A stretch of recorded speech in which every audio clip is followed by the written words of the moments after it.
आज आपल्याला बनवायचा आहे वाटाण्याचा पराठा, मस्तपैकी लहान मुलांना आवडेल असा.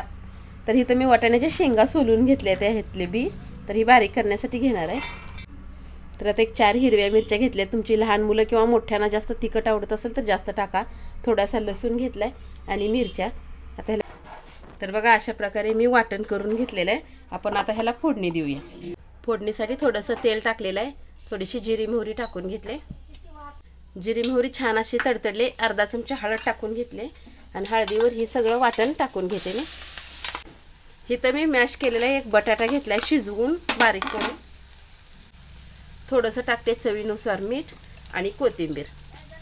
त्याला छान आता मिक्स करून घेते याला. तर चांगलं 5 मिनिटं मी ह्याला तेलावर गॅसवर मिक्स करून घेतलेलं आहे. आपण आता पराठा लाटायला घेऊया. रोजचंच आपलं गव्हाचं पीठ आहे, त्यातला एक गोळा मी साईडला काढलाय आणि त्यात थोडासा मी ओवा टाकलेला आहे.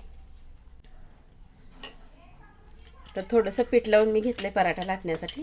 तर आपल्याला पातळ अशी चपाती बनवायची. तर बघ छान अशी पातळ अशी मी चपाती लाटून घेतलेली आहे. आपण आता ह्याचा पराठा करूया. ह्याच्यावर सारण भरूया. तर ह्याच्यावर मी सारण ठेवून घेते. तर आपल्याला कशा आकारात पराठा बनवायचा आहे त्याच्या आकारात सारण पण ठेवायचं आहे. तर बघा छान असं मी सारण भरपूर भरलेलं आहे. तर आता त्रिकोणी पराठा मी करणार आहे. छान असा पराठ्यावर मी सारण भरून घेतलेले.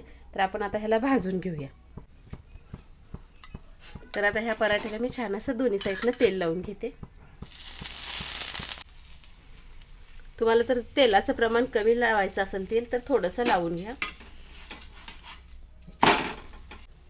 तर बघा दोन्ही साईडनं छान असा खरपूस भाजून घेतलेला आहे मी. तर लहान मुलांसाठी तुम्ही अशा पद्धतीने नक्कीच करून द्या.